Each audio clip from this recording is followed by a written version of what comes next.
She was real honest. Poom poom, and you was working with my all right, go easy on my girl.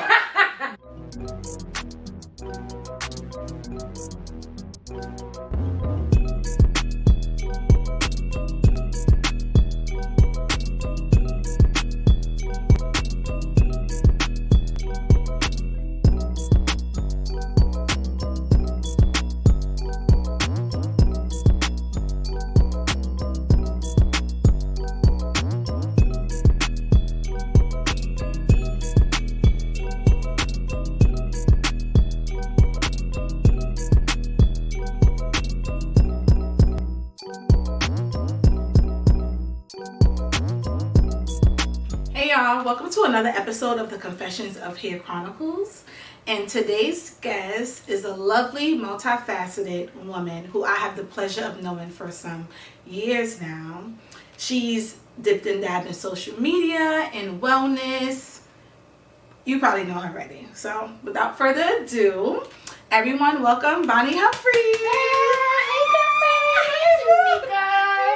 Thank you so much for coming on. Like literally, when I saw your content and then I saw you hitting me up, I was just like, you know what, Tamika with a talk show. I mean, this is in the sentence. I mean, this is like, why not? Where we podcasting and talk shows when we was in college, because this is literally like up my alley, right? Up your alley. I'm like, you literally are like, can bring together a crew. Yeah. Good to see you. I feel like I haven't seen you since. I know. I mean, either one of my birthdays or Strange Fruit. Probably one of your events, because, and you know what's so crazy? Ever since you hit me up, you know your phone does those memories. One of the memories from the awards thing you gave me came up. Oh, wow. Showing up. But like social media would do this thing where it make you feel like you see somebody all the time. Yes, exactly. So you don't feel like all these years went past. past. It really has been like 5 years. Like it's insane. But yeah. we made it through the pandemic. I think more than that. I think it was before the pandemic. It probably was like 2018 maybe. Yes, that's exactly. I'm ashamed of myself. No, that's crazy. Yeah, we all gotta do better. Like it literally. No, that's so crazy. That's how long I didn't see you in person. That's insane. And literally we live 10 minutes apart. Yes. No, And that's right crazy. No, that's crazy when you think about the actual like years. And well, everything I feel like from 2020 to now is just like it's a blur. But yeah, I'm happy to be here. Wow, hold on, because 7 years is crazy. I have not seen this girl. It's insane. And you would think that you see these people, and this social media makes you think that. Yeah, because we see each other every day, technically. Online, you see people, you're like, oh, okay, she did this. You rooting people. It's the beauty, but also the curse of it, right? Because you're like tapped in, but you're really not tapped in. Right, exactly. It's the illusion, right? Mm-hmm. Yeah. So the last time I seen Bonnie, you guys know by now my networking event, Strange Fruit, and what I used to do was I commemorate my friend who used to help me with the event before she passed. So every year I would give someone in the community who's just like doing great things and people who's just like overcame, things in life. And Bonnie was one of the recipients of the award, and that was the last time I seen her. So, but the award is in my. I actually have the award every time. Like, this award is so heavy. Every time I'm clean, I'm like, damn, this thing heavy. But it would make me so happy. Thank you. Yeah, so I'm going to get right into it. Well, not right into it, but just give you guys like a brief little background of how I know Bonnie. Me and her went to Damon College together. I know I have all my Damon people up here, Damon. So we went to Damon. I think you're 2 years under me. Yeah. Mm-hmm. So when I was a junior, she came in as a freshman. Yeah, so that's how we know each other. She was on the step team with me as well, and also in the other groups on campus. And yeah, that's how our relationship began. And I will never forget, because when you was on the step team, everybody was like, Bonnie on the step team. Like I think I was the co-captain when you came on. Who was the captain? Myron was the captain. Yeah. And Tasha Tasha were co-captains. And yes. Myron was the captain. Yes, exactly. Oh my goodness. Yeah, so that's our little background. It was like hazing. It was my first introduction to hazing, and I'm gonna leave that. And it was mild, right? Okay, so I have a lot to get into actually. So a lot of different topics that I feel like embody like who you are. Mm-hmm. So the first thing I want to get into is social media, because I feel like you became big on social media. You like grown such a presence for yourself. And that's what I'm going to tap into. So the first thing I want to talk about is the curly bee. Funny I mentioned it.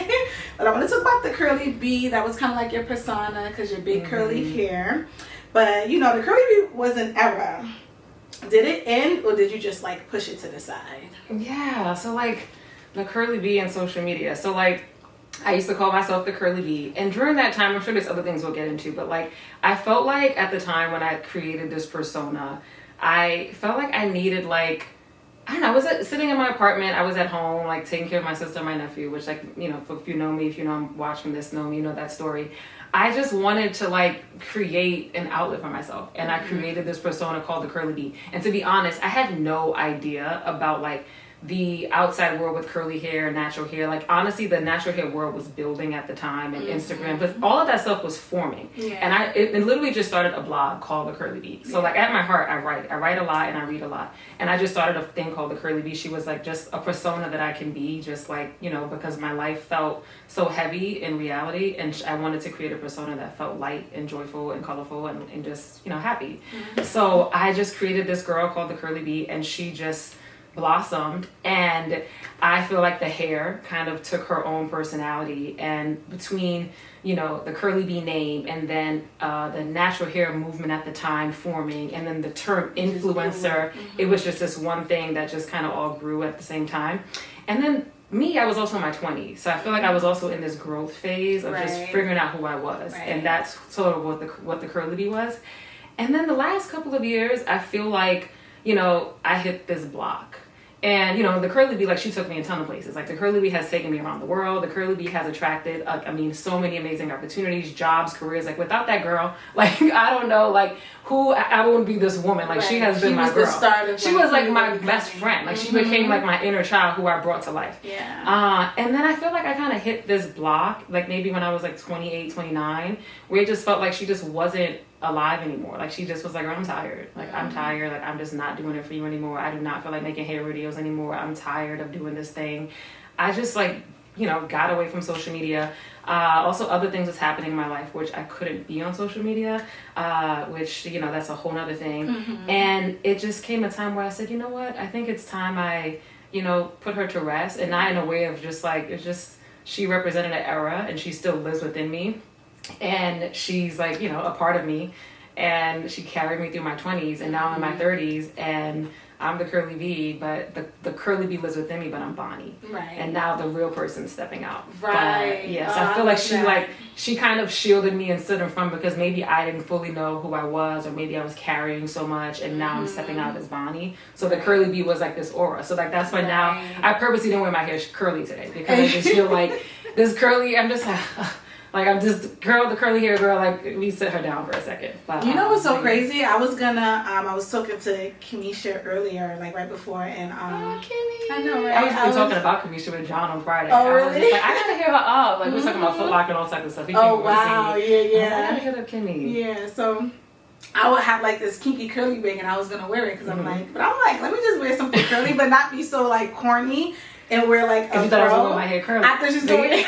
See, other people be thinking, I was like, you know what? And something about like my hair straight again, because you remember me back in college, I was this girl. Yeah, you was relaxing. You had a relaxer. I used to do my edges, but now I just feel like, and then for some years I just didn't like my straight hair during the Curly Bee era, and now for some reason it's the opposite. I'm like, I don't want to be that curly girl, because I feel like a younger version of myself with the curly hair now.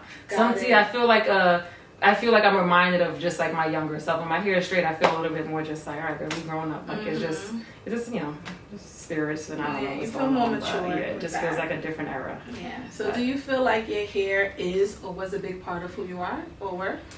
I wouldn't say that, because I don't want to say that it was part of my identity. I just think that at the time, like it was just a tool at the time with social media, and a lot of folks found me through it, I would say. And Tracy Ellis Ross has this thing where she says like her personality is a lot like her hair. It's just like, you know, her life is a lot like her hair. It's fuzzy, it's a mess, it's just like curly, it doesn't make sense. So I feel like a lot of that is just like me. It's like so much of my life is just like within my hair. It's just like, it doesn't make sense. You look at it, you're just like, it's big, it's all over the place. I'm just kind of like, yeah, whatever. Like, sure, my hair just attracts people. And then once you're in, my hair draws you in. It's just, then you realize, oh, okay, like she's cool. She's, you know, you get to know all the other things. But yeah, she was like an attractor rather, versus like, you know, my entire world. I love how you're speaking of your him person. She, yeah, because she also be taking up mad space. I'm like, girl, like I'm gonna sit you down today. Like, So you've partnered with a couple of brands like Cream of Nature, Diva Curl, Cantu. The hair brand. Even like featured in Essence as well. How was those experiences, and when was the moment, like what was the moment that made you say like, yeah, I don't want to do this anymore? When you realize that every second you got to keep washing your hair.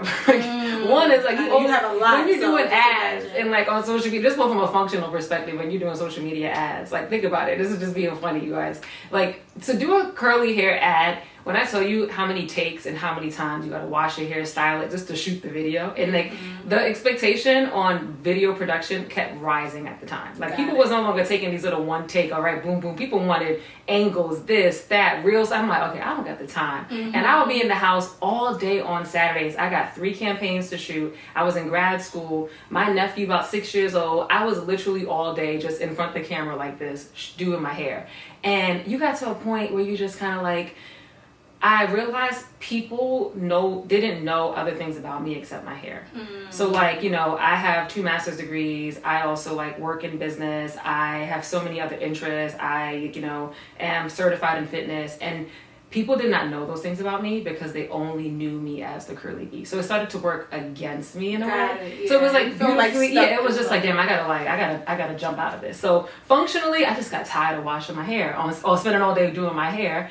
And then I just realized, okay, I don't only want to be known as just the girl with the curly hair. Like I worked too hard in college. Right, exactly. I paid for just be known as like this girl with hair. Like, okay, my mom was probably rolling in her grave. Like, girl, come on. Like, it is the added benefit. It's not like, it's just an additive to who you are. And it's something about you. It's not all of you. It's not the center of you, you know? So that's all it was. I just like, I got to step out of this. Yeah, okay. So you just, to sum that up, you just felt like there were more parts to you that you it was people to know about or that you wanted to explore. Yeah, it's like, you know, that saying of like, you got to be more than your beauty. Like, you got to be smart. It's just literally that cliche of like, I have a lot in my brain. Like, I'm beauty and brains, but I'm actually more brains than beauty. Right. And I felt like, no, that wasn't coming forward. And I personally went to bed at night where I'm just like, I just feel like I'm just this curly girl. And probably people didn't think that. That was my own thing. But I'm like, all right, I'm done with the hair. Like, at this point, please, I'm done. Don't send me no more conditioner. I literally just stopped. I'm like, don't send me no more products. I don't need no more packages. Until I got to curl box. There was a lot of people. Right, it's too much. Now I don't got no conditioner. I'm paying for conditioner now. I'm begging brands to send me things with my niece. I'm like, I'm paying for things now. I'm like, damn, I should have kept some connection. Just a little. I don't got no brands, no hair brands calling me up no more. But yeah. Okay. That was a great piece. Like, I love that. Like, you just didn't want to be stuck in that box anymore. You wanted to explore all of the parts of who you are. Yeah, it just felt a little binding. So speaking of like people not knowing other parts of you, right? I feel like you share a lot of your personal experiences and about your life on social media. How do you choose like what and what not to share? Because I feel like for me, especially with doing this and trying to get into YouTube or even just being on social media, I feel like I share a lot, but there's some parts that I'm like, I just want to keep this to myself. I don't want the world to know this about me, you know? So how do you choose like what and what not to share?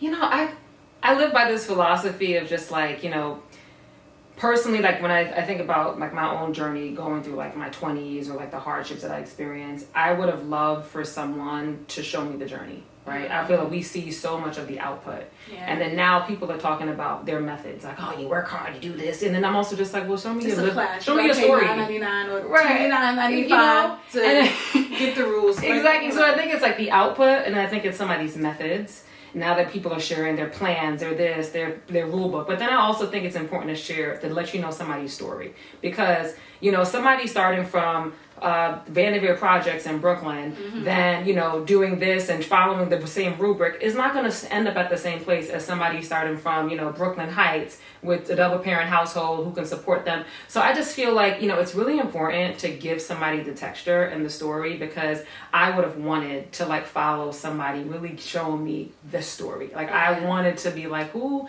show me the walk you walk, so I can say, okay, I look up to you, I'm inspired by that. I can relate. Because people want someone, people just want to feel like they're not doing something alone.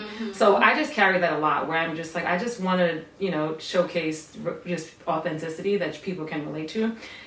So there's no method about what I share. Honestly, I'm just kind of like, all right, girl, you put this because like, how do you show, like, I know before, like, there were some times where you were open about, you know, who you were dating, and then there was some things where you was open about, like, you know, your home life and your sister, your nephew, and even now you share so much of your niece. There's no. So it's just like, how do you be like, all right, I just, you know, I find it's that too much like for the internet. I find that like there's always this part of my life. Somebody said to me the other day that I feel like they're watching season 2 of my life, right? And I was like, that's a crazy way to say it. It's an amazing way to say it, because now it's no longer Jaden, it's Bonnie. Exactly. And now it's like, I feel like there's a new song, and before there was another song. So I'm like, it's so funny that you say that, but I think it's just like, I do like branding. At my heart, I'm a storyteller. Like I write and I read a lot. So it could be something about, I'm really into like, you know, nonfiction, fiction and literature. So maybe the part of me in storytelling, I'm always sort of telling a story. Yeah. And if you're following a story. Yeah. So right now, you know, the characters in the story that is Bonnie, is Bonnie and myself, the 2 Bonnies. So I'm always sharing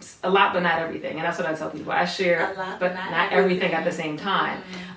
So like my relationship and like who I love and my romance has never taken the front. And I'm not sure if like, you know, at one point if you were really close to me, you know my life, that was a thing, and like you knew, but like that is not out there right now. But my family, the things that are constant and permanent that will always remain a thing, I think that I lead with, right? And what I don't share, what I do lead with, my philosophy is that the things that like are temporary in your life, I don't really share it. Like I stopped leading with like, you know, what we talked about off camera just now, my job. Like my job is going to constantly change. Like my job, my title, my career, like my career, sure, what I do, the practice of what I do, but my title is constantly going to change. Who I work for, that's going to continue to change. However, like, you know, my friends or my wellness routine, my family, those are going to remain the same, and those are going to continue to carry me through life. So I don't mind like sharing those things, but you know, of course I share exactly where I live, and you know, and I share the details, the minutities. And my sister doesn't want to be on camera, so that's why she don't be on camera. But yeah, I mean, there's not really a method. It's just I just try to be as authentic, and I think about any young girl that might be watching me that just wants to see the real. Yeah, and I love that, because I feel like authenticity is what usually like captivates the people, right? And I feel like the way you share your life, like you said, it's a lot like storytelling. Like you put like a lot of notes, you put you know, like the way you just curate like your reels and just like your relationships with like your sister or your brother, your niece, you know, how your relationship with your nephew differs from your relationship with your niece, you know, Jaden and Bonnie. So it's like, it makes people just always want to, okay, Bonnie shared a story, let me see, you know, like always make, you know, like make someone like want to look, and it just makes people want to be like, just look, and like, you know, just so interested. So I just had to ask that, because I feel like with me stepping into like, I feel like I share a lot, but it's more so like entertaining things, like my events or like when I travel, but it's like, I'm trying to be a bit more vulnerable and transparent, and that's the part where I'm like having a bit of issues with, because I feel like everybody know, yeah, your brother passed, yeah, you was in a long-term lesbian relationship, yeah, now your dad passed, but it's like, it's other parts that everyone is like, you should put this out there, and I'm just like, I don't know, you know, and it's like, it's so weird, because some people are like, you're so outgoing, but it's just like, it's just always these parts of me that's just like, I don't want to, or I'm just scared. Honestly, it's more so I'm just scared. And that's okay, right? I think that like, you know, I've learned that like when you heal from something and you're still healing through something, you hold it tight, because there's a lot of things that I haven't shared, right, that I'm still working through sharing, that actually the next chapter I'm moving into, that like, you know, I've been holding tight, and now when you're ready to set it free, it means you've healed from it. That means it's something that you don't have to protect and hold close to. But on the flip side of it, like you'd be surprised of how many people you might heal, you might touch when through your vulnerability. And I think that people think community is built and people follow you based on your accolades and your accomplishments. Some people like envy you based on that, to be honest. And people act like they care. People act like they want to follow you. People really follow you and are connected to you based on your vulnerabilities and the authenticity that you share. So yeah, I just think that's what we like, you know, don't be afraid, like, you know, you'd be surprised. Like, and everybody got something going on. You share something, people gonna be like, yeah, bro, me too. You be surprised. You'd be so surprised. surprised. No, like, it's seriously. like, me too. You learn Like, so same much. thing, girl. Yeah. I don't know how many times you call Kamisha. No, and you be like, seriously. girl, like, you think about it. Like, I be calling my Yeah. girlfriends, like, girl, same. Why you hold that for me? You think I know what I'm doing? Exactly. No, seriously, right. Yeah, it's like So- the expectation too, because people see you in a certain light, they just feel like, okay, you might handle this a certain way, or you know, like you could take more, and it's just like, No, we all I go through shit too. Sometimes I be like, damn, like how am I make it through this week, like with a straight face? You know what I'm saying? Shit, Like it's the same thing. I'm just, maybe I could just hold it better. But girl was crying right before I got on this call. Like, you know what I'm saying? Like, you just exactly. You just never know. So one of your favorite titles is Auntie. You've had Jaden for so long, and I feel like you guys built such a presence online. How has that been with you and Jaden? Especially now that he's older. I know. I mean, I like to say that I feel like everybody now in our age group is becoming aunties and moms. Like, I'm like an OG auntie. Yes, like I'm really like an OG auntie. Yes. It's been. I mean, it's amazing. Like Jaden now is 12. And I know it's crazy. Jaden, my nephew's 12, and he has been. I mean, he's been my road dog. Like I feel like we grew up together.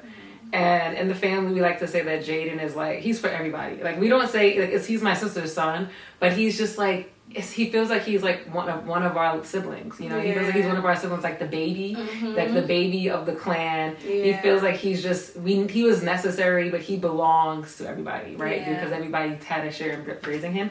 But now he's 12. Like I'm constantly learning his new personality. He's like, you know, riding around with his friends, and you know, he's like my little road dog. We're getting to know each other now. We're like best friends. Yeah. He just asked me for money right before I came up in here. He said, "Can you send me Chipotle?" I'm like, little boy, I'm not sending you $30 for Chipotle. I'll bring it to your house on the way for $15. I'm not doing that. But no, he's a really sweet boy. Now to see him be a big brother is like really sweet. Like he went to Chuck E. Cheese, was it Dave and Buster's yesterday, and he won a ton of tickets, and baby Bonnie was there.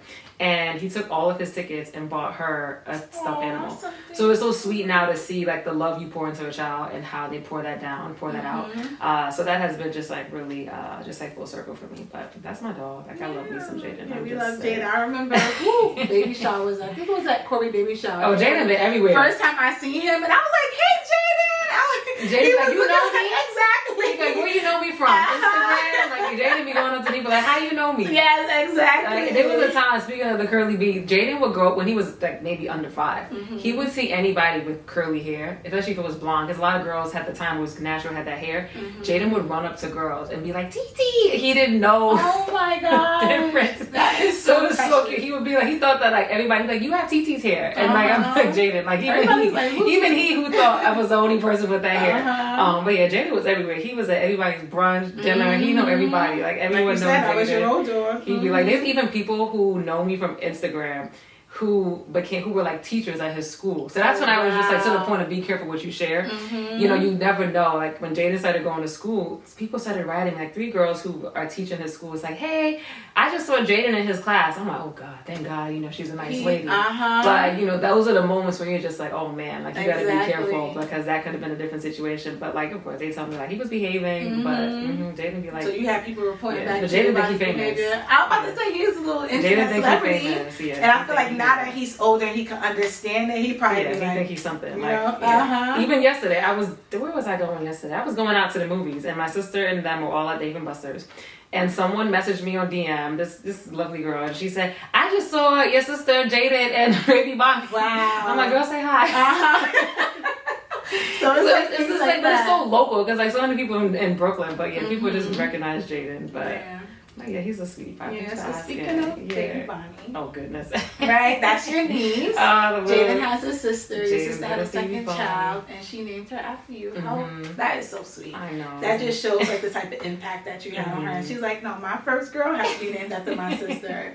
You know? So how is that relationship, and how does that differ from like raising like your nephew versus your niece, a girl? Because you know there's this thing where you like, hey, baby Bonnie don't like me, you know. I like know, right? she's like different from Jaden. She coming around. I don't know if you saw the real. Yeah, I seen that one. That was like, she don't want you to leave now. She coming around. She be switching. Yeah. But to your question, I mean, like it is definitely a beautiful full circle moment.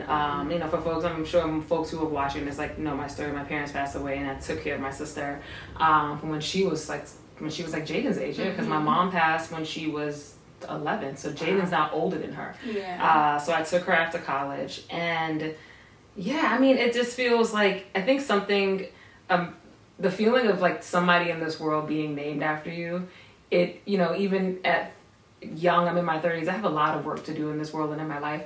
It feels like, you know what, I did something right already, right? It feels like, you know what, there's some, that probably how people feel when there's a bench named after them, or maybe a street named after them. I don't know what that feels like related to your career, but in relations to your family, I think to me it's just like, you know what, You just have feel that the impact in my family, like whatever responsibility and purpose I was supposed to serve in my family, I did it. And I think that now, not to say I'm done here, but I assume my responsibility. I did what was necessary for me, and now to see it outside of my heart, to see my work in a human, it's just beautiful, and to see, like, you know, the generational impact now, like, growing. But yeah, she's a little feisty. Like, she's nothing like Jaden. Jaden was like a sweetie pie. Like, Bonnie is like, I always say, like, my sister says, like, you know, Jaden was like, he knew that we was going through hard times. You know, we all was healing and grieving. We lost our parents. That was your gift. Bonnie knows, like, oh, y'all went to college. I got a little money now. I'm a double parents household. TC got her career together. Like, come on, pick me up. She know that, like, I'm princess. Like, she know who she is. She's just like, I'm not here to act like life is hard. Jaden knew that he was everybody's meal ticket. Yes, exactly. He was everybody's angel kid. He was just like, everybody loves me. I'm just gonna get us in the door. But yeah, it's very interesting and sweet. I love that. Like, and it's just great to see, like, the transition of, like, another kid in a family. You know? Yeah, and definitely, I think children bring. You know, it brings another era and chapters of family together. I always say that, like, you know, it brings people together, because in order for you to see that child, you have to physically go there, right? So you'd be surprised at just, like, maybe if you're fighting with your family, or you and two siblings may not be getting along. Like, even seeing my brothers going to my sister's house more often now to go see the baby, because, you know, there's a baby there. So children bring, you know, families together. So it's sweet to see now we're all just, like, together more often.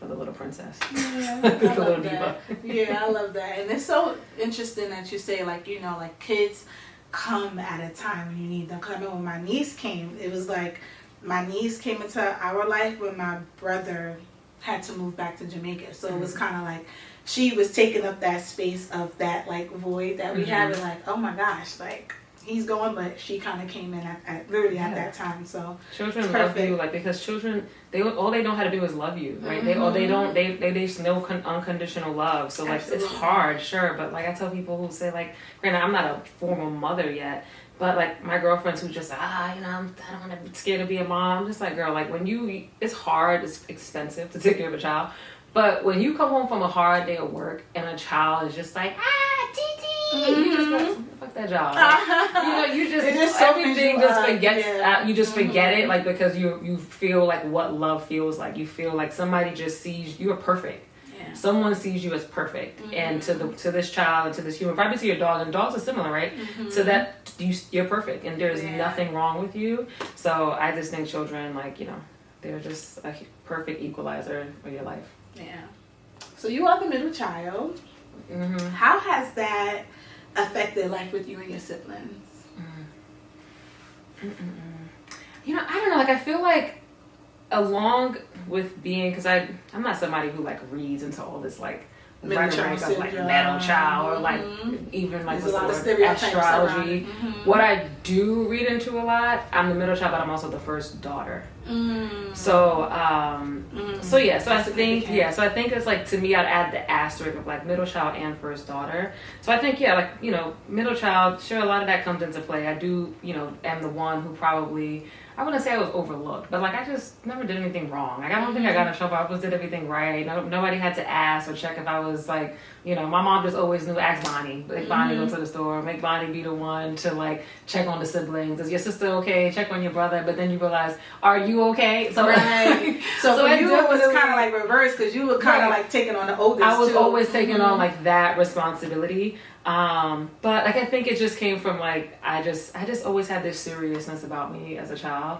But I do think the first daughter thing, just syndrome, like landed on me heavily. And I'm sure it's Caribbean people, like I'm sure, I'm not sure if you're the first daughter, I never asked you that, but like, it's just something that's just heavy in our families, like first daughters, and even being like first generation, coming from the island, you're carrying so much responsibility. And I recently read this term, it's called domestic cognitive overload, right? In other words, you got mad chores at home. That's what somebody made it. It's made it a big word. But every day you're going to school, you're trying to manage your life, but then you come home, I gotta clean the chicken. I gotta be the one to like wash the dishes. I gotta season the chicken. Especially being a girl child, girl child in Caribbean households is on weekends. I gotta clean the bathroom. I gotta do this, and then I gotta do my homework, but I gotta do my sister's homework. So it's just like this a heavy expectation as a Caribbean first daughter. You're balancing like the expectations of the culture your family is coming from, but then also the accomplishment expectations of the new country that you're in, and it's heavy and it's hard, and like that to me has like that when you put it in hindsight, I'm just kind of like, yeah, like our families bring us here and they just be like, they just think, oh, it's easy because you're in America. And I'm just like, no, because y'all also want us to be these Caribbean children in the house and go to church and do this and cook and clean and do all this things, and then go on the outside and bring home the degrees, be an engineer, be a lawyer, be this, and then speak 2 languages at home. And it was a lot because you guys have to speak Creole too, this and that. So it's just like, it was that part. But like, my mom family was, amazing. My brother and I are like super close in age. So it wasn't like that much responsibility, but I, definitely carried this seriousness about me. College, I feel like I just always thought I was because I remember Michelle when I first met you, my whole life. I just felt like I gotta Bonnie was not friendly, and I did not take on to her until we was on this. Nobody took on to people. Just I was like, who is this girl? Because everybody. All right, so we went to a PWI, and it was like everybody like looking in think that we went to a black school, but we didn't. It was a PWI, and it was like a little percentage of us. So it was like she came in, and I don't want to say standoffish, but she was a little standoffish, So it was just different. It was just different because it's like, all right, when new people come in, it's like warm welcoming, and it's like you was just like off to the side, but it could have been, because of your, your story at home and the things you were going through. It could be because I'm in a new place, and I know with me coming from Brooklyn, when I first came, I was like Brooklyn, like I don't want to fuck with nobody, none of that. I stuck to my own little clique until I felt like the step team is what made me like broaden. Everybody knew me as like the crazy loud one, but at first I was just real like put my nose up, and that didn't last long. But yours lasted long. I have time. I didn't have yours time. lasted long, so I'm like, I came to school where people didn't like me. I was like, all right, people just don't like me. I don't care. I didn't care. I was just like, whatever, I don't care. And it was also a lot of things that like I knew a lot of people from different classes. That I was like, so Kamisha and I went to college, we worked together. Right. So I was like, if people don't like me, Kamisha can tell them I'm cool. I don't care. Like, I knew Corey from Brooklyn. I knew John from Brooklyn. So there's a lot of people who knew me from different walks of life before I came to school. But, and then you came in with people who you knew prior. So that was kind of like, I already had. So I came, not even actually. The only person I really came in with from home was Tracy. Oh, you didn't know Faye? No. I met Faye through the summer program. Oh, yeah, but we was Haitian. What's so crazy? Okay, that's what it was. Because I met Faye through the summer program. It was also a crazy fact. I didn't want to like go into different places. Faye's mom was my mom's nurse in the hospital. This is a crazy story how life is. Wow. Full circle. That's crazy. Right. So like I came in with just like this, like I said, seriousness because I knew my mom was gonna die in like probably maybe the next year. It was like I knew that was gonna happen. Like I came to college and I know this is gonna happen. I knew that like, okay, I need to college. I can't mess up. There was no I can't get an F. I can't get a B. I can't even get a B. Right. Like there was no. I don't think there was a semester I wasn't on the dean's list at Damon. Like there was just like no second chances to me. This experience is the only thing that's going to get me to the next stage. This is my house. I have nowhere to live. Like once my mom passes. And then I had to become a Delta. I was going to become a Delta. I'm in college because I'm like here to look for these Deltas where they're at. So I just had so many things, and I needed a job. So I just had so much on my mind that I think I was misunderstood a lot. But nobody really knew. But I wasn't about to walk around campus like, my mom dying, y'all. Like, no. And then I think when my mom passed away, I think a lot of people, it made sense for people. And people that's when it clicked for me. And when we get into another topic, I'm going to tell you when it clicked. But before that, it was just like, like, who is this bitch? Yeah, this girl just coming in. Yeah, but like me, John used to tell me, John was like, nobody like you. I was like, of course. Okay, guys. So if you guys, that's why John and I are so close. Yeah. So if you guys watched the last interview with my guest was on John, she was actually in the group SRK that he formed. So just to even know, also she was in SRK, the rival part of the motion group too. So it was also all that drama. It was so much. And there was drama even within that. Yes. I stopped going to parties, and they tried to kick me out the group. I'm like, y'all, I don't care. It was a lot. My life about to blow up. Yeah. I don't care. Like, I think I care. Like, you like, this ain't important to me. Like, I don't even know if I'm going to be in this school. Right, exactly. Like, and that's the thing, too. I see my dorm room with Jen and Faye, like, bro, like, what I'm going to do? Like, no, and everybody used to be on the edge because they would kick you off the program if you don't have, like you grade the next semester, you on probation. The next semester, you out. Yeah, so it's like, it was a lot of, especially a lot of my friends, it was like a lot of heat. Like, they were sweating bullets. They didn't want to walk through the hallway to say hi. They was like running to the next class. Like, Miss Weeks, you know? Miss Weeks didn't play that. Oh my goodness, Miss Weeks, I was scared out my ass of Miss Weeks. I did not play with that lady. She scared me so much. College. I'm happy we ain't talking about that because that was a whole different thing. Jesus Christ. I'm purposely not going to talk about that. Like, we got enough when I did the interview with John, so we're not going to talk about John. Buffalo. I love him some college. He loved Buffalo. I be like, John. He's just a billboard for Buffalo. Everything. He's like, just a billboard for Buffalo at this point. Like, oh my goodness. My family swears that my aunt the other day, because my aunt, he also loves my aunt. My aunt said that you and John didn't graduate together. I'm like, no. John is like 4 years older than me. Like 4 years older than you? Wow. And he just stayed, well, he's 3 years. He was a senior. Like, John just stayed in Buffalo on Kareem. He just didn't move. So like, it just seems like he was in college with me the whole time. No, he's not. He just stayed there. He stuck around. He stuck around. He stuck around for sure. He had a job. He did things. It wasn't like he was just like on campus. But he just loved Buffalo. Yeah. I mean, anybody who went to school, it's rare that you did your 4 years and just left. You really had to hate the place. But even me, I did like an extra 2 years. John did an extra, blah, blah, blah, I don't know how much, but he did. And the way I did it, I did stay longer. You did like but I just didn't, you know what it is? I just didn't leave. Because, so that was the trick. Where like, I didn't leave summers, I didn't leave winters. I was there the whole time. So because I was working a full-time job, I was at KeyBank. I was like, so when you just like, I put Buffalo on like it was my home. Like I didn't treat it like, oh, I'm here for school, I'm going home for the summers. Well, I have a choice.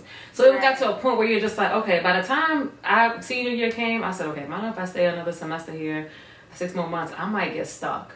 So I was scared that I might have gotten stuck, and I didn't want to. So I'm like, I gotta rip the Band-Aid off and get the hell out of here. So that's why I left. That's right as soon as I graduated. Yeah, because I'm like, it's weird, but you was like, no, I did my dues. I did my time. There was nothing else Buffalo can give me. Right. I think I did everything that I can get. Like I felt like I did it all. I got the degree. I pledged. I made all my close friends.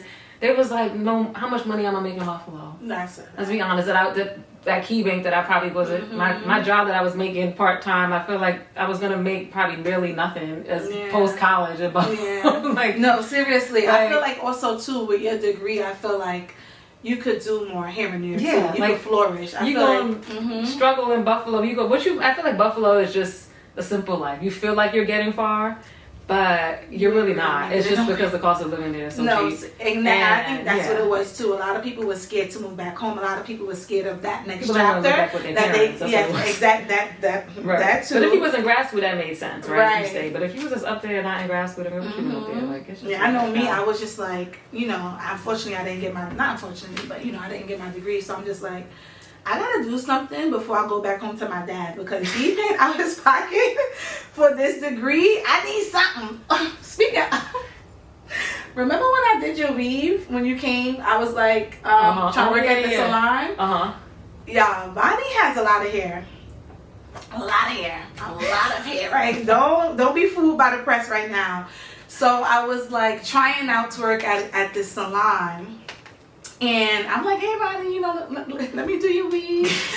Bruh, I had to do a weave, a relaxer, and something else. And I don't know why I chose the person with all of this hair to do a weave on. Long story short, I ain't get the job. What? You never told me that. No, I think Danielle probably told me a little bit. Because Danielle, you've been going back. I think Danielle slightly told me. It sounds a little bit familiar. Because Danielle I did the job trying to get Danielle's hair, I think, maybe. Yeah, I did. Oh my God. Why the hell you did my hair then? Because I wasn't thinking of it. I was just like, hair, you know what? I'm thinking about it. Like, let me. I don't know why. It's probably because I was in town. I think it was the reason why. Yeah. It was over the wintertime. Yes, it was. Why. And that's exactly what it was. So I'm just like, let me just find somebody. But I could have found somebody with Piki Coca-Cola, somebody with not a lot of hair. You know, I chose this person. I had to do the breakdown, and I was sweating bullets, and it was just like, it was a big breakdown. I didn't even know you were sweating bullets. I was sweating bullets. That's the beauty of it. You know, you can't show it. You did all of that. Because also, like, the time it took. It took me forever. I don't know if you remember. I remember this because it was like, that was like my first like disappointment with hair. Like, damn, I didn't get this. I needed this. You know, I really. She probably hated it. Remember that? No, but the thing is, I knew. But you know what? Too, your hair was it was always pressed. I love that weave. No, right? No, you did. You know what's so funny? I was scanning your face. I was like, oh shit, the weave. But it was like your hair was pressed. So it was the illusion of like it was my hair easy. is not. My hair is exactly. That's I could have told you that. You know, you wasn't big baba boom back in college. You should have called me. You know, I would have been like, child. I'm like, okay, let me do a body. Your hair is long, but bruh, boy, was I fooled. I didn't get the job at the salon. But she loved the weave, so you would have been stuck in the buffalo. You would have exactly. You know what? Exactly. You talking about country.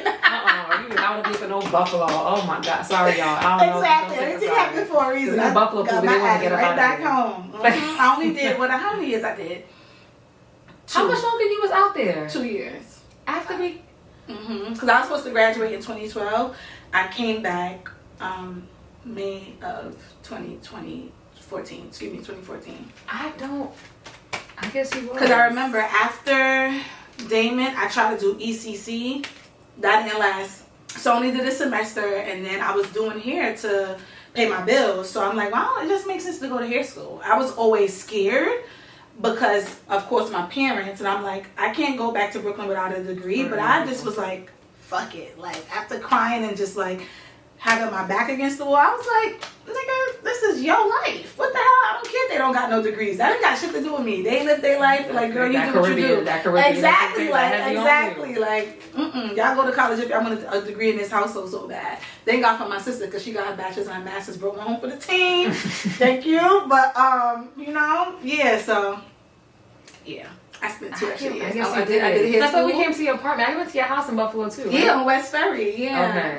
It's all up. I haven't been up there. Yeah, I think I had like a Halloween party or something. Okay. It was something I did. Remember. It was something I did. I used to always do. Still, till now, I was always doing something. Well, but Kamisha, when I call you Kamisha, Tamika was you brought everybody together. Yeah, a couple people we know that kind of went up there and stayed, but I did my 2 years. After my plan B, I was like, let me go back home. You know, you gotta come back and you gotta bite. I always tell people like post college, no matter where you go. This is not just perspective to like a Brooklyn, New York story. There's this hump that you gotta get over after you graduate undergrad or just graduate, going from like maybe undergrad to just life grad. It's just, you have to rip the Band-Aid. You have to rip the Band-Aid of just like going through that discomfort of just finding that job, moving to that new city, going through that post-college depression. You have to just go through it and then you'll be fine. You know, like it happens to everyone. Like it's just, my sister went through it, she's going through it, and I'm like, girl, this is normal. You'll be fine. Right, exactly. This is literally just a journey. You'll like, find keep yourself. going, girl. But like sitting up in an easy city, like you want a boring life, simple life, I'm sorry. No, for real. No, that is true. It's just like that segment of life during that or after that, it was like, it's just gonna get hard, it's gonna get confusing, you're gonna feel like you don't have no place, you're gonna feel like you don't know what you're doing, but you just gotta keep pushing through. You know? You remember I went to college, I came out no job, I ain't got no money. Right, and you know what, they tricked us. Exactly. Like, they tricked us. They really made our generation think like, okay, go to college, you're gonna be rich. They pushed college on us. No, they wanted our money so we can pay it back to the damn government with this Gen Z was like, no, be YouTubers. And now you get out of college and, well, not me, but you know, get out of college, somebody can find no job. So you gotta already have the experience. And it's like, why not this degree for? You know, so. But yeah, guys, so.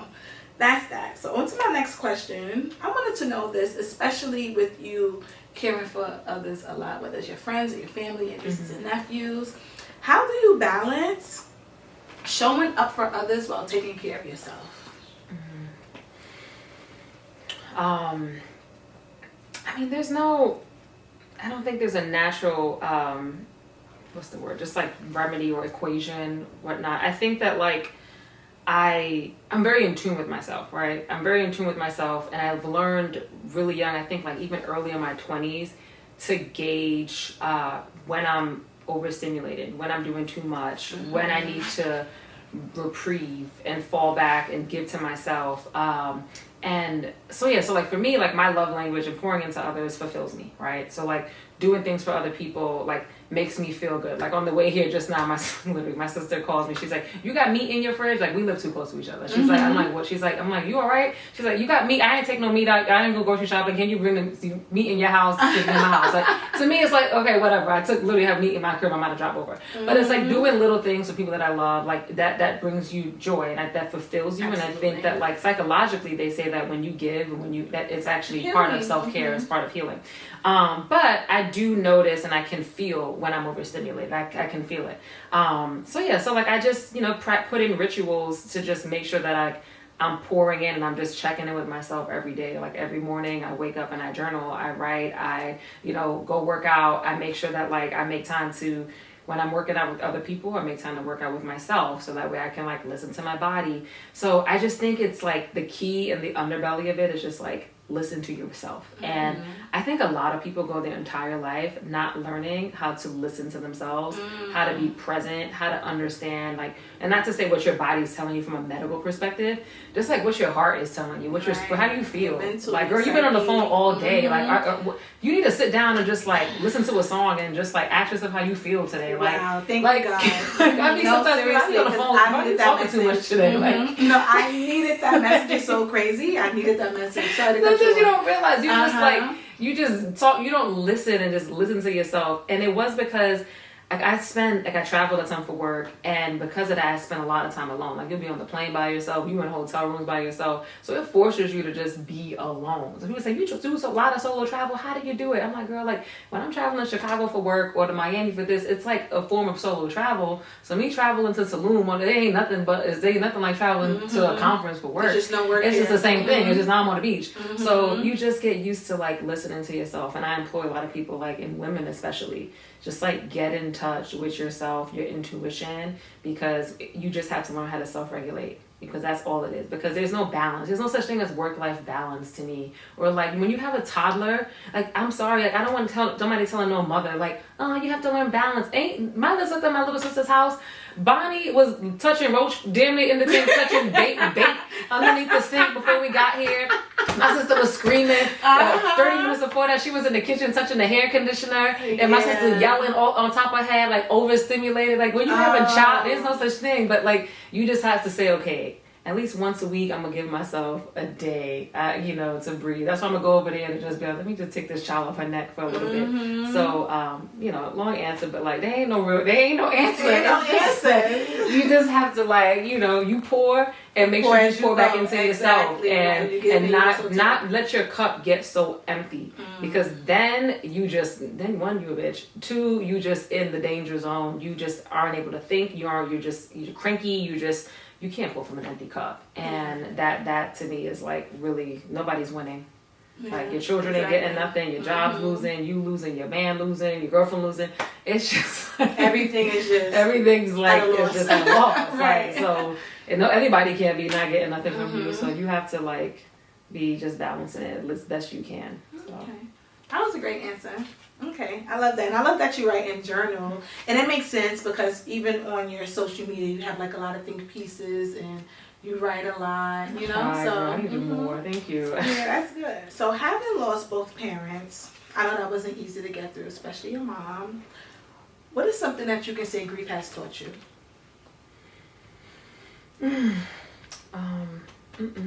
Grief.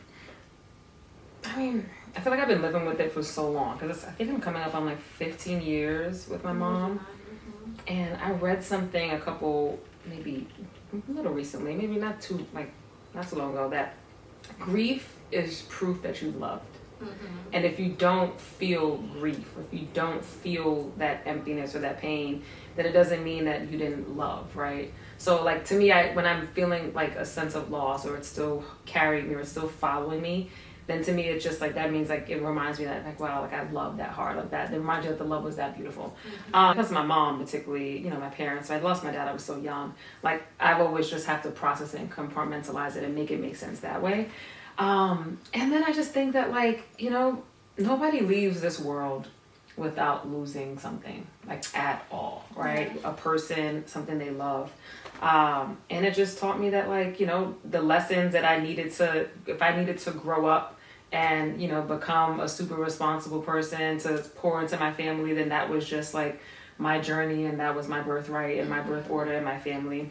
But I used to be really mad and just upset when I was like in my 20s and going through college. Like, this makes no sense. It's not fair. This is not, why me? Like, why is this happening to me? Like, this is unfair, especially when you're younger and you're seeing all your friends like have easier lives, if you will, because it's harder when you lose your parents. You're literally on your own, especially going through college. It's harder when you're in your 20s because like you don't have help, and those are the years when you depend on your family a lot more. Not assuming that everybody's parents support them, but, you know, more than likely, traditionally, you need that support.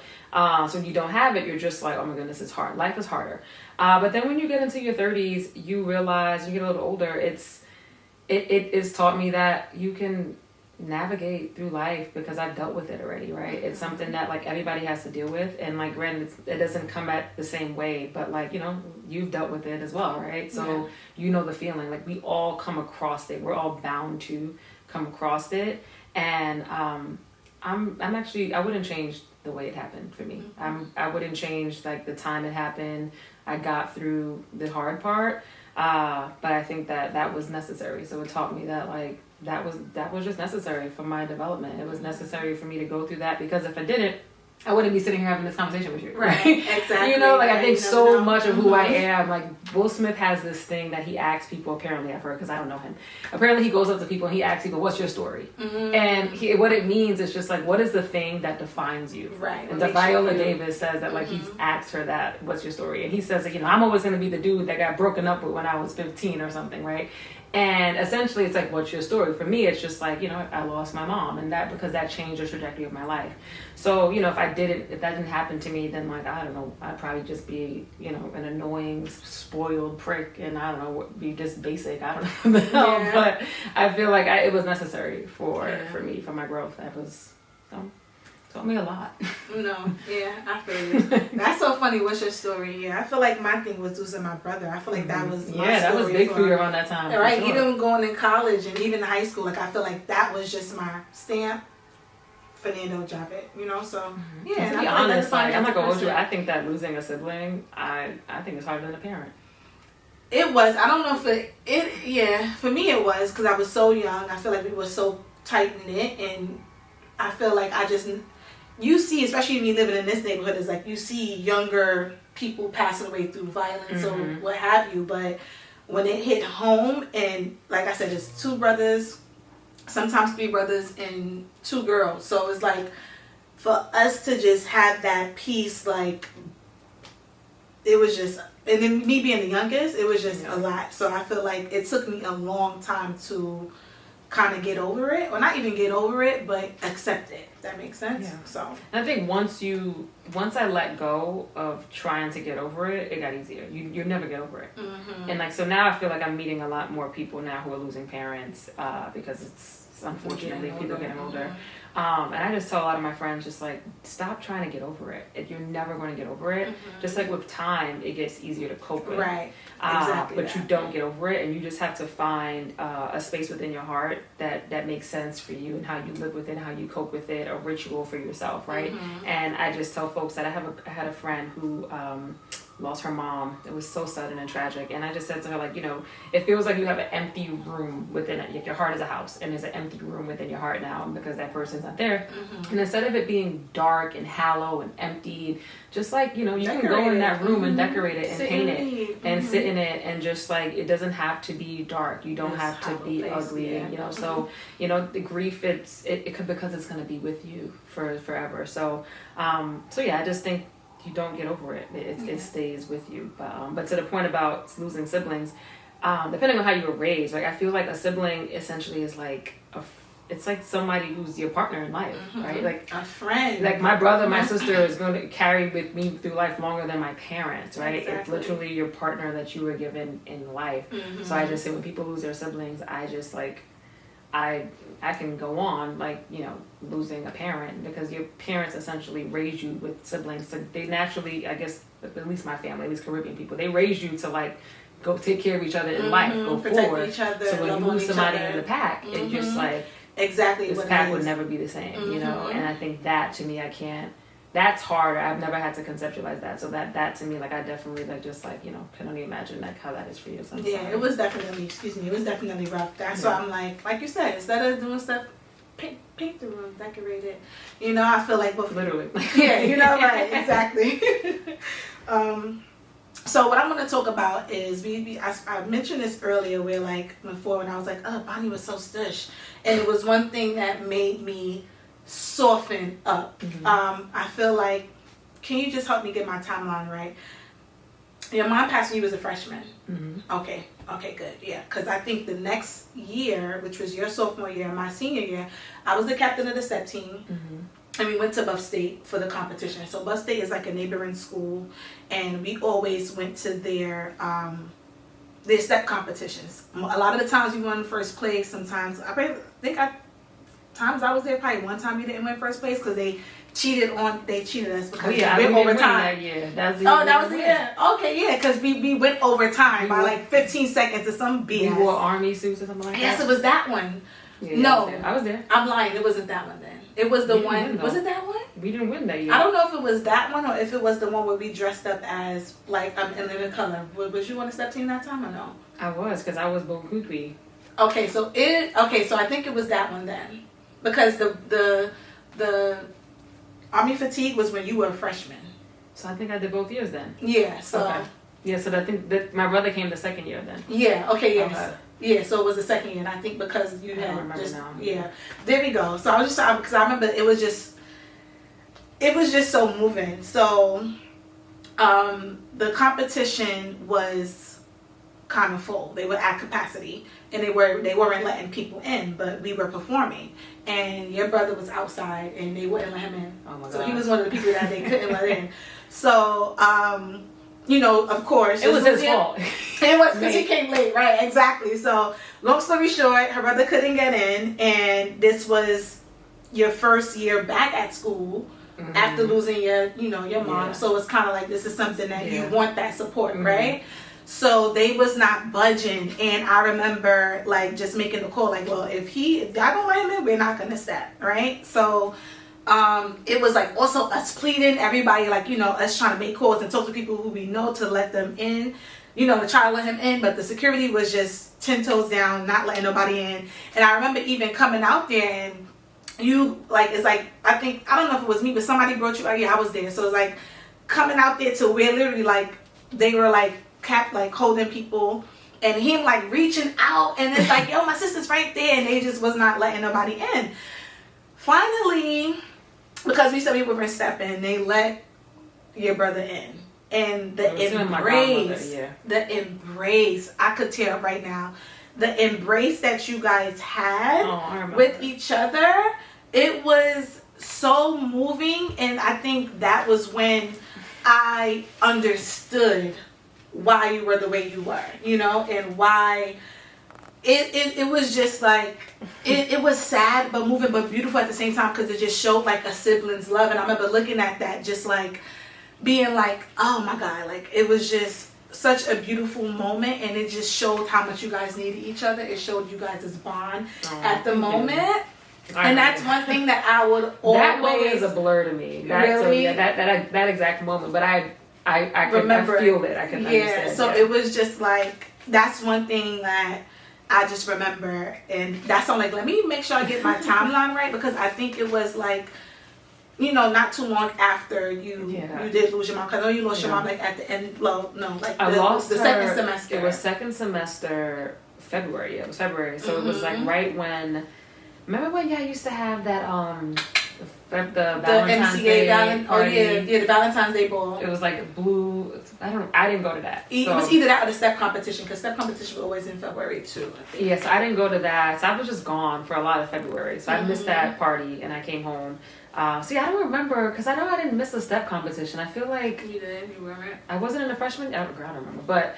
To that point, I remember being bone, because I was bone quick. Yeah, you was bone quick, and you had a good part, and I feel like it was kind of outside of your personality too. So that was a big thing. You guys was like, Bonnie gonna be on because I look like her. That's why. Who was I? I was Jimmy Fox character, whatever that one was. Oh my goodness. The ugly one. I was like doing the lip and whatever. So yeah, it was like we didn't live in color as our theme, and oh my just that moment, like when they finally let him in.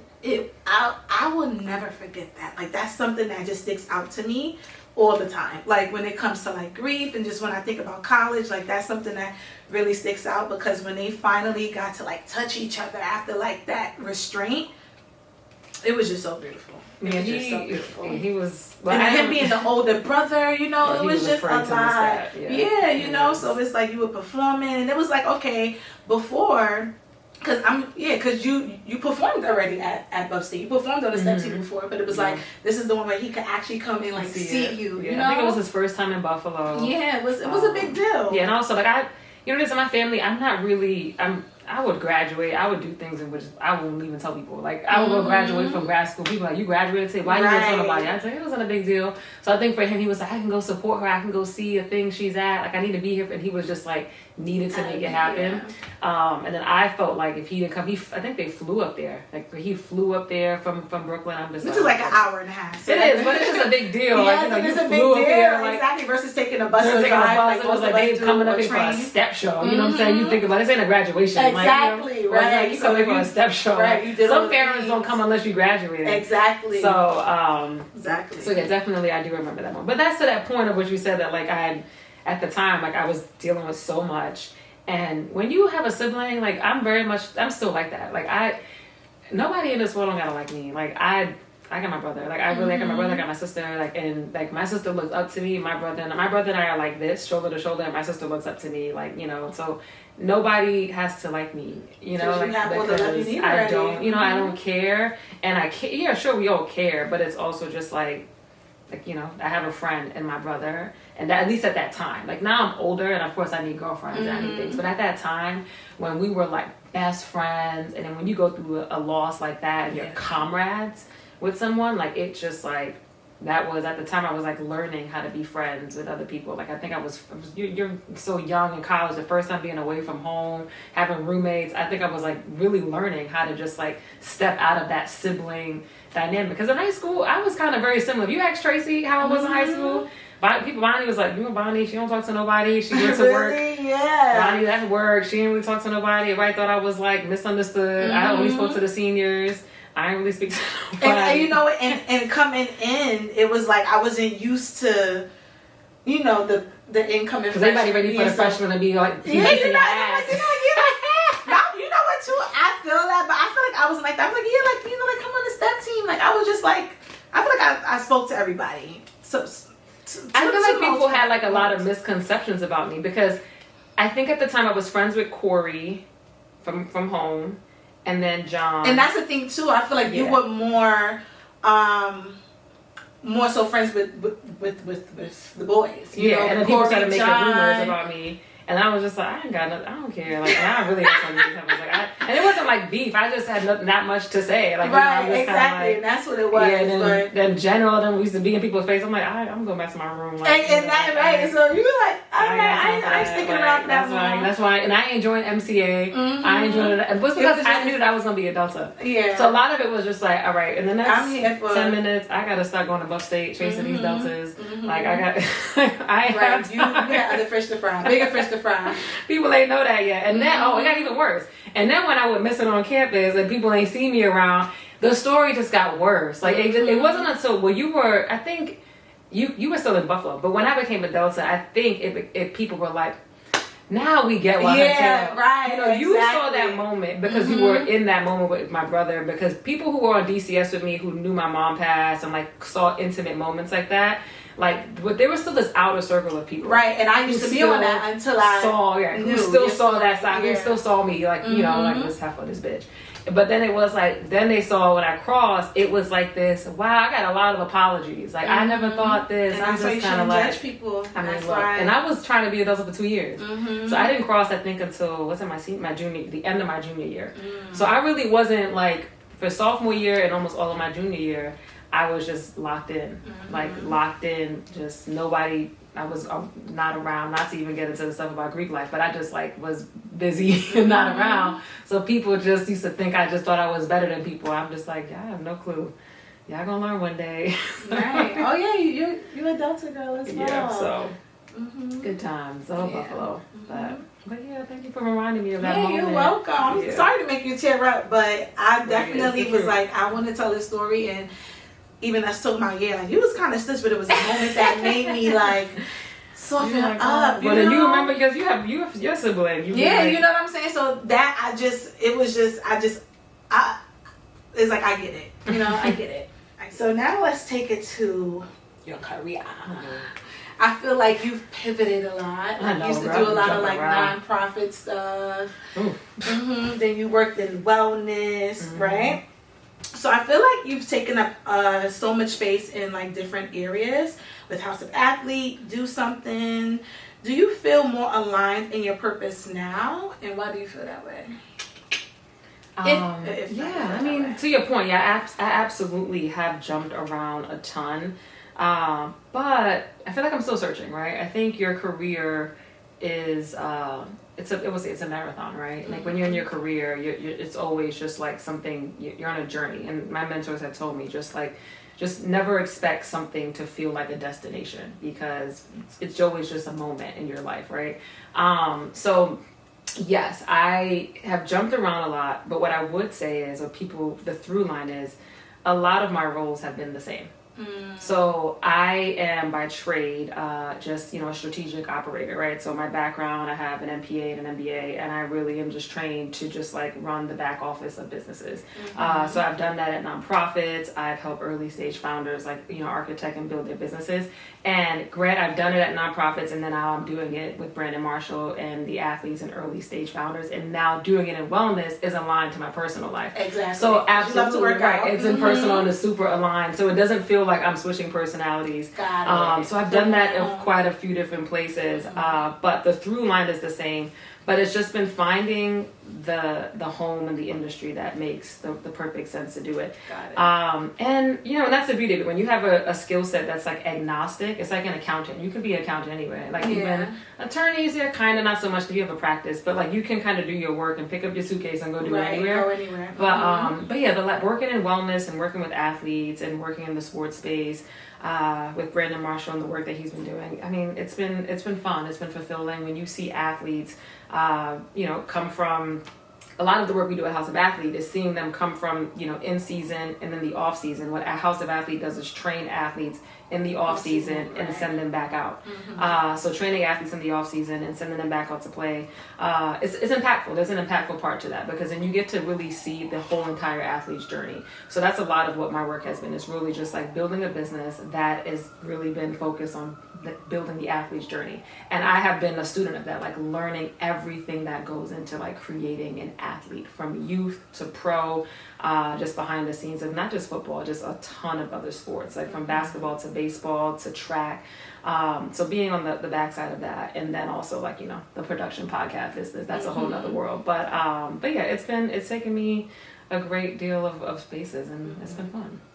So, but I'm just I do it all, done it all. No, I mean, it's just like, but to the reality of it, to the part of being authentic, right? I still wake up every day with anxiety. Like, am I doing the right thing? Right. Am I, is this the right place for me? I'm still in search of, like, do I need to, like, find somewhere else to fit? Like, those feelings never go away. Like, am I growing? Am I this? Do I need to go find something else? Like, absolutely. Like, right now I'm just like, okay, like, do I need to go back and work in corporate and just like, go grow some more? Like, is, being on your own and working for, high profile people, is that something that you want to stay in and do forever? Like, those questions never leave you. Like, for one moment, like, people on the outside looking in, they're just like, oh, you work with athletes. It's so fun. Yeah, it's just like, no, on the inside, there's this, you still deal with a ton of stuff, just as much as, as any other job. A job is a job, and work is work. So, when you work in sports, or even for,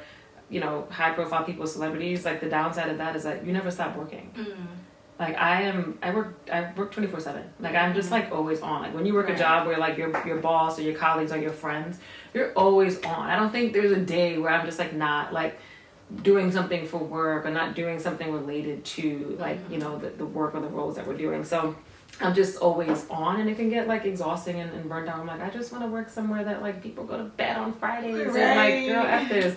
I can clock out at 5. Right, but then you're like, that's not me, because I'm just like, so yeah. But I mean, the short answer is like I'm in process, and I think that, you know, Maya Angelou, I follow her life so much, and like her career, she always just did mad stuff. And not saying anybody needs to follow her, but I look at her world like Maya Angelou ain't graduated college. She barely graduated high school. James Baldwin also, he barely graduated college. And these are people that we look up to as like black scholars. And you look at their careers and all the places that they've gone. Yeah, and she a little prostitute before too? Right, she was a little right. She did a little thing. She had a baby as a teenager, and then she was running Martin Luther King's business. She was in Ghana. Oh, I didn't even know that. Yeah, she was running his company, and then in one of her books, she wrote like, I don't know why he hired me. I don't know what I'm doing. Like she was real honest. Poom poom, and you was working with my. All right, don't easy on my girl.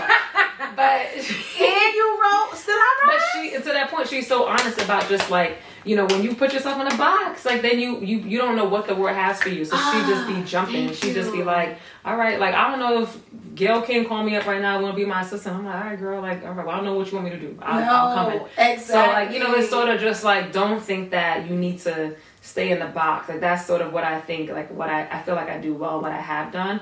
Like I've put myself out there, and social media, to that point we were talking about earlier, like a lot of my roles I feel like I've attracted through social media. And just, you know, don't feel like, you know, you can't just try different things, because the dots are going to connect in some way. Like they're going to connect. So just ain't no right way to do life. No, like, I love that. It's just like, just go. Like we just take this work life, career life too seriously. Like it's just absolutely. Like, There's jump around. Oh, I love that. I might still laugh for a little caption. Like, jump around, girl. Like go and have like, jump around. Just go, jump around, have a good thing. I mean, don't be doing silly stuff, but like jump around, have fun, learn, learn, grow. Right. And like, you know, and I'll just to not keep going, but a close mentor of mine, she says that like, look, you know, until you're like 45, like you should be learning and growing, like figuring yourself out. When you're like 45, you need to be on a path. Right. Like you need to just like, you're focusing on building wealth. You need to be an expert at something. You need to be like, I'm here. You're not moving around no more. You're there. Right. You're like, you know, the chief something. People know you for this thing. You know, whether people know me for like running media businesses at the highest level, like you need to be like, I'm this. And granted, you can get there earlier. But like by 45, like girl, that's when it should be set in stone. Sure, like you need to set in stone, right? And you like, even if you're a lawyer, you stop switching practices. Right. Pick your practice. Stick to something. So I think it's just like, and then after that, you start building wealth. So you know, you're fine. Like just I love that, because I'm the type of person where like I feel like different things kind of embody different parts of me. Like I feel like cooking kind of speaks to a different part of me. Throwing events speaks to a different part of me. Even this YouTube or doing hair speaks to so many different parts of me. So I don't like to, everyone like to me, you always doing something. You got a new product? Yeah, I do. Because I'm constantly evolving. I'm constantly also discovering different parts of myself that I want that person to, yeah, girl. And what it's they your do, turn to shine. Yeah, like. What they, okay. Not to see we may be your friends. I'm not saying that. No, but it be those people doing not a damn thing. Just like and they got dreams, and they got post-its and dream visions boards and Pinterest boards that they're not bringing to life. So what we were saying earlier, like, put it out there. Just like put yourself out there, like, because people, like, nobody cares about you that much.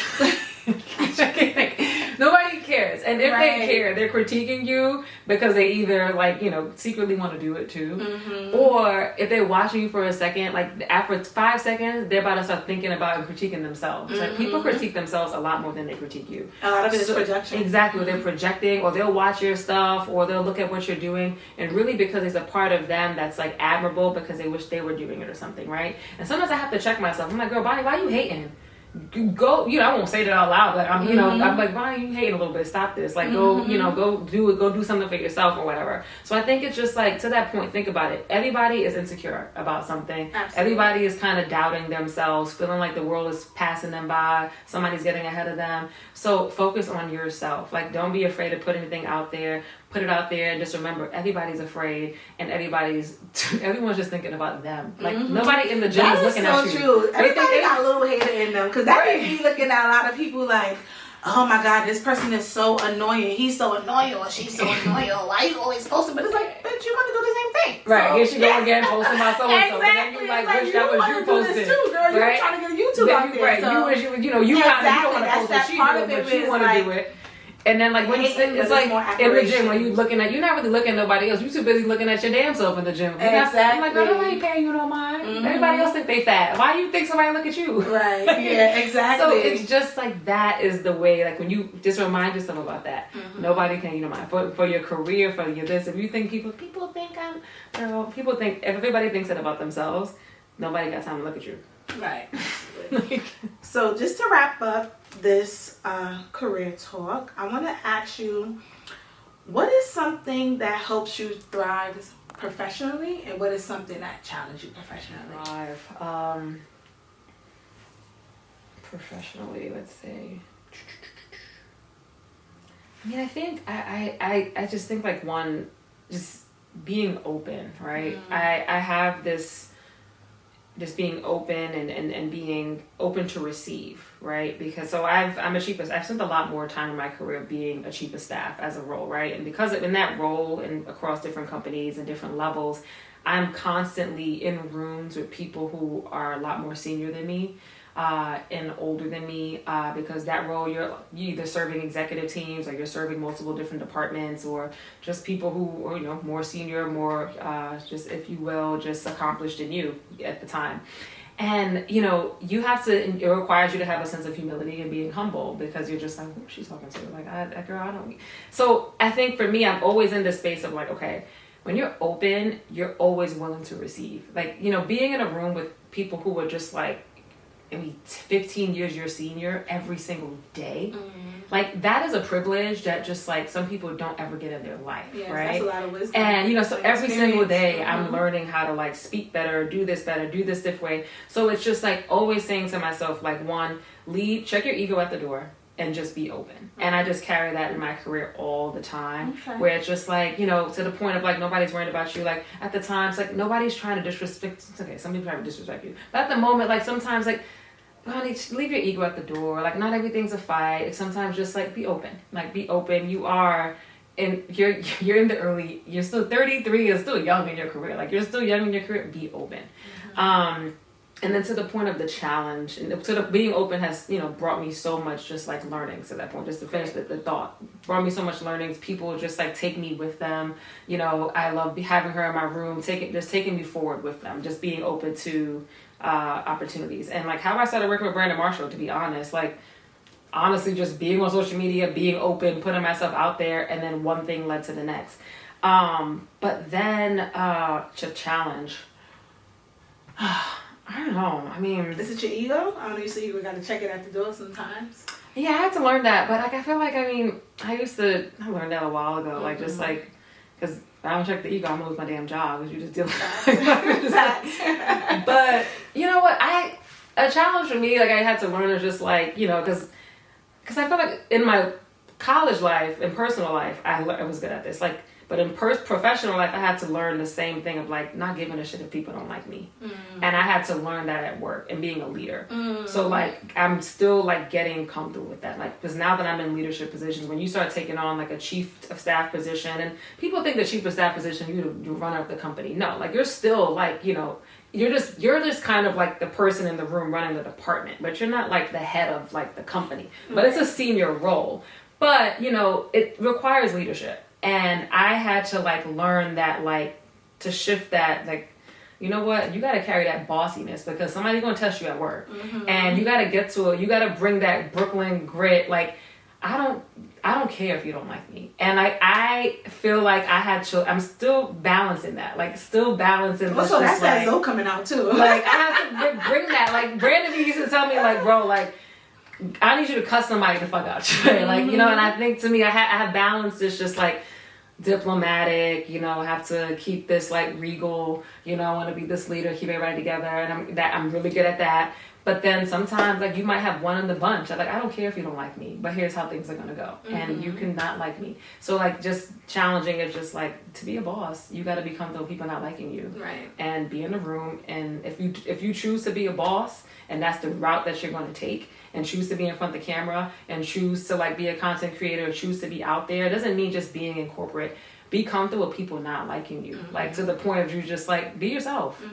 People aren't gonna like you, and be comfortable with that. It's okay. Like, you just have. I don't care if you don't like me. Bye. Right. Like, fall off. Like, you're gonna shed at some point. It's not nice. Like, you know what? So, like, I'm learning. I'm better at it now. I really don't care. But it was when it started to come at me. Like, so my mentor pulled me to the side. She was like, "Stop caring if she don't like you. Focus on who likes you." Exactly. I was like, okay. That was good. Okay. So. I think that kind of ties into, well, maybe you have a different message, but at the end of every segment with every guest, I ask you guys to give just one piece of advice to all of the people watching and or the listeners. Like, what would you say to the people watching? Like, what's some advice you could give the people? Let's see. Because in my head, I'm like, damn, I hope it's not, don't give a fuck what anybody thinks. No, I'm thinking I'm thinking about the current books that I'm reading right now. I mean, lately I've been reading this book. It's called, like, the Courage to Be Disliked, right? And I forgot, I'm gonna botch his name, so I'm not even gonna say it. I think he's The Courage to Be Disliked. The Courage to Be Disliked. And in the book, it talks about just, like, you know, everybody has their own set of tools. And, you know, there's, of course, the message within the book of just not caring who likes you, right? Of course. But within the book, it's like everybody has your own set of tools, and it's your job to decide how you use them, right? And, you know, somebody might have the tools to be, you know, a public speaker or a singer or this or not. But, like, we all have a set of tools within us, right? Like, my tools may be to be vulnerable and share my story, and my walk in life might be to, like, empower women to just, like, you know, heal in some way. But, like, your walk in life might be to just, like, do hair and make women feel beautiful and just explore multiple different facets of who they are. Like, everybody's tools are different, and it's your job to, like, figure out, one, what your tools are, not compare your tools to anybody else's tools, and figure out what you're going to use your tools in the world, like, to affect and to just, like, build. And that essentially, to me, I think is just, like, every day I just try to, like, you know, carry that, like, you know, within myself, just, like, my tools. Like, stop looking at how somebody else is using their tools. What are your tools? Like, what are your tools today? And some people might have overlapping tools, but, like, you have your own tools, and, you know, build your tools. And then just, like, you know, if the Maya Angelou quote, like, if you don't like something, change it. And if you can't change it, and a lot of times you can't change things, and you have to change your perspective to it. And when you change your perspective and you change your mental, your emotional state around it, like, things are going to become so much better. Like, so for example, I had to learn to accept, my mom's not coming back, Bonnie. You're here. You have to take care of your sister. You have to take care of your nephew. And instead of me being angry at it and saying, this is who I am, this is my life, like, this is who I am, and I'm just going to embrace it as a part of me, it's my being, it became beautiful. Like, life just came to me. So change your attitude towards it. Stop being angry at things, at what's in front of you. Stop looking at other people's garden. Water your garden. Because other people's garden, you don't know what's underneath that soil, what toxins, what fake weeds, what fake grass they went to Home Depot and put on top of that. Grass, honey. That's just, like, water so your own garden. And, like, you'll be surprised. It might take a little longer to grow. But when it does, it's going to grow, and it'll keep growing, and it'll be healthy. So, I love that. I think there's a lot there that you can. That was a lot of different messages. Life, that was great. Gotcha. No, not only don't give up, and also don't give up, you know, if somebody don't like you. That's the theme here. If somebody don't like you, fuck them. Oh, Bonnie, that was amazing. Thank you so much. And guys, that is the end of this segment of the Confessions of Hair Chronicles. Comment, like, and share this video. So let us know in the comments what you liked about this video. If you have any questions for Bonnie, you could write them there. Anything you loved or could relate to, definitely share it with us. I'll be watching. Until next time, guys, I'm going to see y'all later. That's a wrap.